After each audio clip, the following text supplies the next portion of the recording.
Hey, what's up guys? My name is Josh, and today we're going to be talking about the Empire Ears ODIN. This is going to be the full review. I've already done a first impressions of these to give you my first initial thoughts on them. So I'm going to be kind of adding to that rather than covering a lot of the same thing. But if you did miss that video, here's a quick brief overview of the build. So these are big, bold, and beautiful headphones. They are big, but they are not particularly heavy. And once they're actually in your ear, they are fairly comfortable, although it is notable that the stem itself is quite wide, so it's going to be really uncomfortable for people who have really small ear holes. For me, this is one of the more comfortable IEMs I've tried, mostly due to the shape, which is all kind of rounded off on all the edges, and the weight. Now inside this earbud, you actually have 11 drivers total. You have 2 dynamic drivers for bass, 5 balanced armature drivers for mid-range, and 4 electrostatic drivers for the top end. So regarding the efficiency of this is a very efficient headphone. It is not the most efficient that we've seen on this channel, but it's pretty efficient. So one of the problems with this is that it's going to show you the noise in just about every amplifier, even ones that are supposed to be really, really quiet. Now this headphone is also very, very revealing. In fact, this is probably the most revealing IEM that I think I have heard. So I can listen to something like a WA11, and this is just about the darkest thing I've ever heard, period. But when I switch over to something like a THX, all of a sudden it's super fast and crispy. Now I do have an IDSD Pro here that I was initially using to analyze this headphone for the first impressions, but I've since actually switched over to the Schiit Magnus, simply because I think with this headphone, it actually plays the best with it and gives it the most balanced, well-rounded sound of all the other amplifiers that I've tried so far. So basically what I'm saying is the amplifiers for this particular headphone are going to matter, and they are going to make a difference between several different amplifiers, so your mileage is probably going to vary a little bit. Now outside the face of this, the build is actually relatively unexciting, and so is the feature set, except for the case, which is an incredibly well-built case. Now the sound here is incredibly clear, yet wrapped in a warm and lush and inviting overall picture. So this has rich bass response, kind of sweet and sappy mid-range, but a tight but somewhat laxed top end. It's not super forward there. So I want to start off with the treble response because this is both the most complimentary area that I have to say about it and one of the most notable complaints that I have about it as well. So overall picture is actually pretty smooth here. So smooth that as you get higher up into the frequencies, if you told me that there were not 4 E-stat drivers in this particular unit that were supposed to be driving the top end, I'd actually believe you. This is not a particularly forward headphone at all. And this is actually a very stark difference from a headphone we'll compare it against in a second, which is Empire Ears Zeus, which is a fraction of the price, but still a much more forward headphone, and the one I had experience with the most prior to the ODIN. This is not like that at all. It's actually quite a bit smoother. And this doesn't have E-stat drivers. I think this is exclusively balanced armature, if I'm not mistaken. Now by the top end here being smooth, I don't mean dull in any way. It's actually really well defined and very crisp and extremely fast, but it's not super forward. Now this has some benefits and it has some detriments. So the benefits are things like the S region are among the smoothest headphones I've ever heard. It glides over that region, barely addressing it. And above all, it doesn't feel completely exonerated in that area. It just feels, above all, and I hate to use the word natural. When you're naturally talking to somebody, their S's, unless they have some sort of lisp or something, shouldn't really stand out all that much. But in recordings and music, because of the proximity effect, they usually jump forward a little bit more than they should. This headphone handles it among the most natural I've heard any IEM handle it, so it's very good there. Now the rest of the treble response is actually quite good, and I would say 99% of the time it's incredibly clear and what I would consider to be perfectly adequate for not only my preferences but the price range. But I would say that last couple percent, that last little bit, those last few songs that you listen to are going to have a little bit of a lacking ability to really cut through and seem as defined as they can with other IEMs. This is, as expected, pretty much exclusively to music that's already mixed really, really dark. Now this is a little bit of a catch-22 here. If they raise the top end too much, all of a sudden those areas that are really nice here that would normally be spiking up or piercing through in a painful way for other IEMs, this handles beautifully. So there's going to be a weird balancing act where if I were to ask them to do anything for this headphone for the treble response, it just needs a hair more and I think it'd be perfect. But as of right now, I think they handled it in the better way. And I think instead of going a little bit brighter than they should, they went a little bit darker. Now for the price range, it's not perfect, but still I prefer the method that they chose. So about the real top end and where those E-stats should be producing. And like I said before, if you told me that there were no E-stat drivers in this headphone, I would actually believe you. Because again, like certain songs, like for example, Chocolate Chip Trip by Tool could really take advantage of that top end and help things be just a tad more defined, but this doesn't have it. So songs like that, while they sound amazing and they soundstage really well, and further on in the song when you're playing with the drums, it sounds exceptional. But until that point, this song doesn't quite cut through the way it needs to. So the mid-range here is actually freaking excellent. It's really, really good. It is slightly warm, but not overcommitted in any way. And some vocalists, like for example Adele, who can often come across a little bit screechy, a little bit scratchy, a little bit too harsh with almost every IM I've heard actually. That's a bit like she's, for whatever reason, one of those vocalists that just causes problems for a lot of things.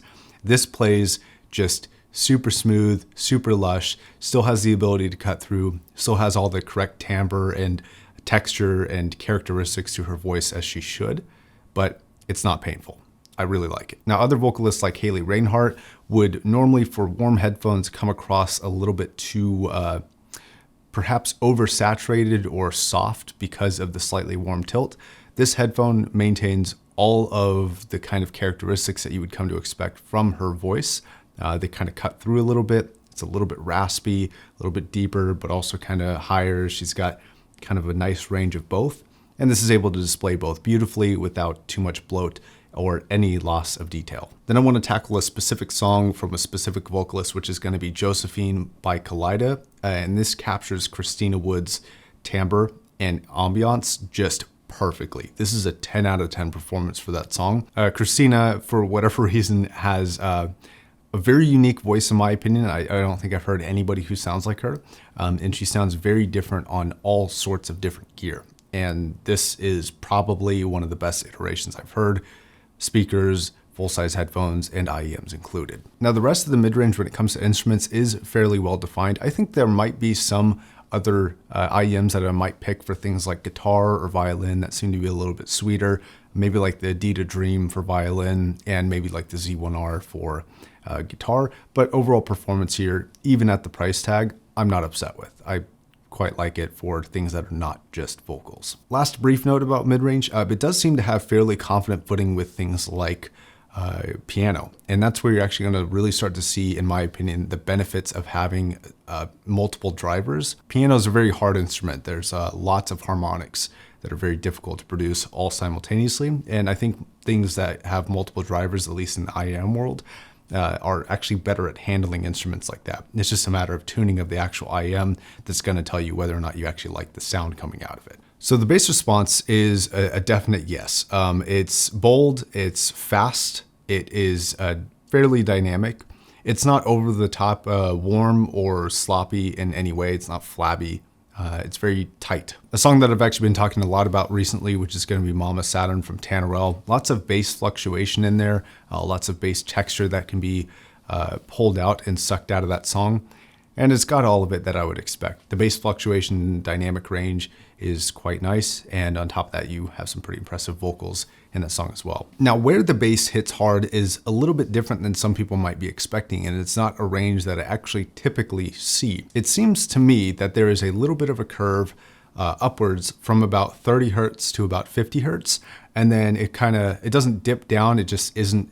It doesn't maintain that upward trajectory through about 50 to 100. So what this actually results in is incredibly tight bass, where normally you would see the bloat, kind of the boxiness of a lot of other IEMs come through, and usually about 70 to 80 hertz is where that happens. This skips all of that, but it can still hit pretty hard, fairly low down. It's not as hard as some other IEMs that I'm going to compare against here in the real sub-bass frequencies between like 20 and 30, but still performance here is pretty admirable. So a song like Fluid from Yoshi Hirakawa can really tell you what headphones are going to be sloppy with the bass response, and this just glides right through with no issues. So pretty good performance. I would actually consider the bass here to be about a 9 out of 10 for the price. So regarding imaging and soundstage, the imaging is fantastic. Really, really good. Sound staging, I think it could be a little bit wider.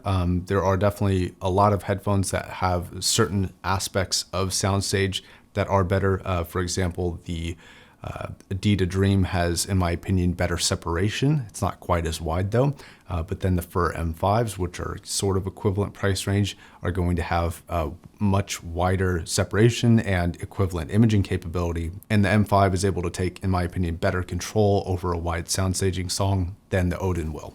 But the ODIN's definitely not bad. There are just slight minor tweaks for specific songs that I wish were there, like How Deep is the Ocean from Diana Krall. I think the background instruments could be a little bit wider and further out and provide a more open staging experience. Okay, now let's talk about the comparisons against the Empire Ears Zeus. I reviewed this headphone a while ago. TLDR, this headphone, it is a, unfortunately, bright but very detailed headphone for the price range. And if you can deal with the bright highs that this headphone has, I think there is actually quite a bit of benefit to owning this headphone, though it's not perfect. And because of the brighter tilt that it has, it's not for everyone. It's not going to be everyone's cup of tea.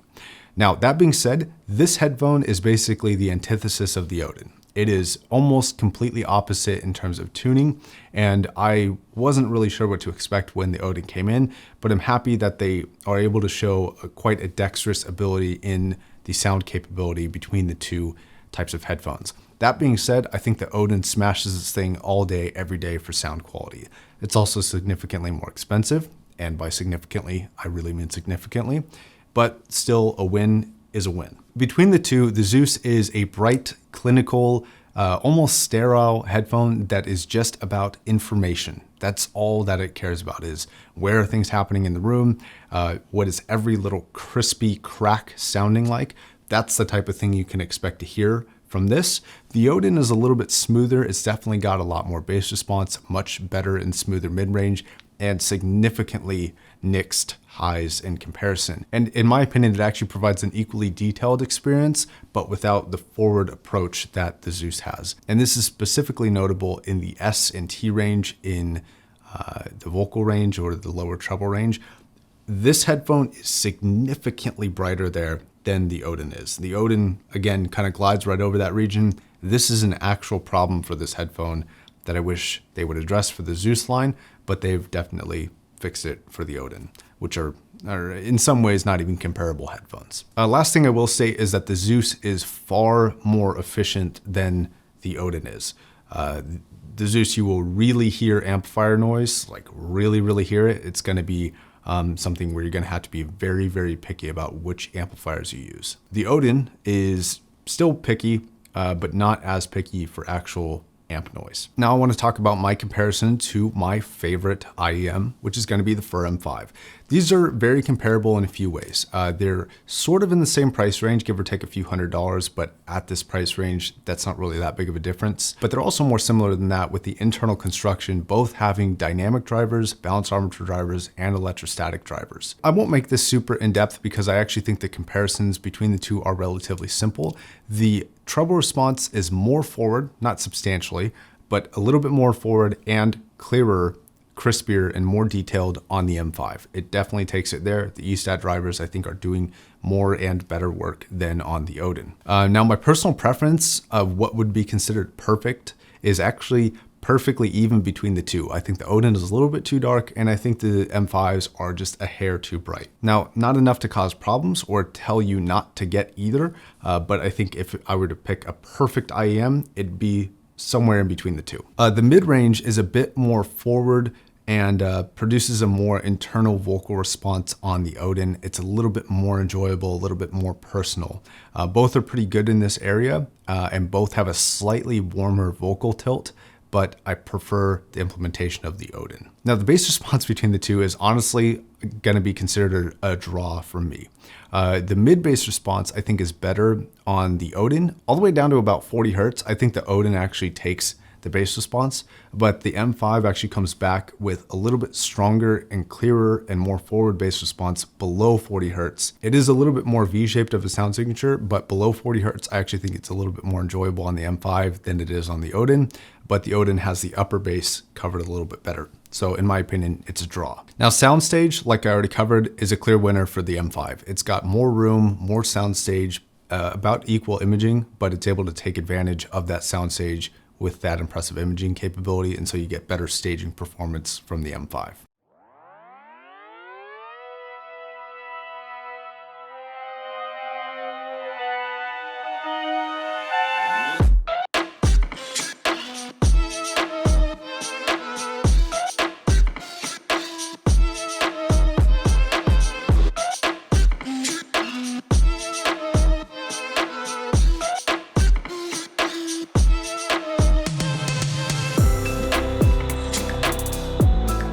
So my conclusions to this headphone are pretty simple.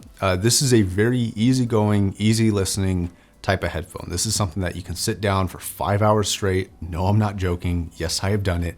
And just listen to music and enjoy yourself the entire time. It has tight bass response, a great mid-range, kind of a meh top end, some good, some bad, but overall not terrible. And if you want a comparable headphone that would kind of somewhat sound like this, but not quite as good, I would actually point you towards the Z1R. That headphone is a lot like this in some ways, but in other ways, like general balance to the sound signature and a lot better mid-range performance, especially the vocal performance. The ODIN, I think, it's a better headphone. It's also more comfortable and lighter, but the Z1R is kind of something you could have heard and sort of understand the general sound signature that the ODIN is going for. Though I do want to state, I think that the ODIN is on an entirely another level from the Z1R, but since not many people have heard of the ODIN because it's brand new, the Z1R is something that you might be able to kind of use as a point of reference. So the music I would recommend for this is pop, R&B, rap, anything that is vocal based. I think this is going to be exceptional, or anything that is bassy in nature, like soundtracks a lot of times are pretty nice for this. Who this is for is somebody seeking something warm but not loose, and with finesse but not being overly technical. Okay guys, thank you very much for watching. Until the next video, my name is still Josh, and I'll see you guys next time.